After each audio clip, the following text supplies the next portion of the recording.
অন্য এক জীৱন।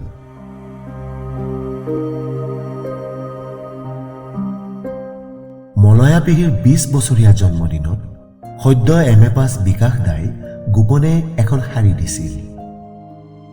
খুব দামী নহয়, কটন শাৰী।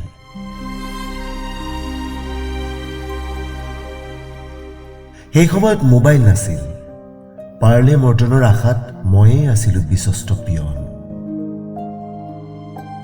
বিকাশ দা এতিয়া দূৰ বিদেশত, অবিবাহিত। ক'ৰবাত কিবা হেনো প্ৰফেশ্যন। মলয়া পেহীৰ পো বোৱাৰীৰে ইয়াত সুখৰ সংসাৰ।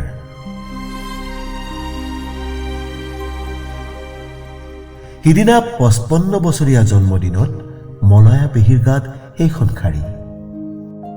সুধিলোঁ মই আকাৰে ইংগিতে।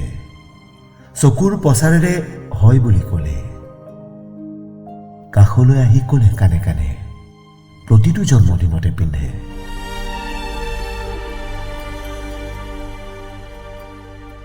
অবাক হলোঁ, মুগ্ধ হলোঁ। সেইখন শাৰীত সোমাই আছে মলয়া পেহীৰ অন্য এক জীৱন। কোনেও নাজানে মোৰ বাহিৰে।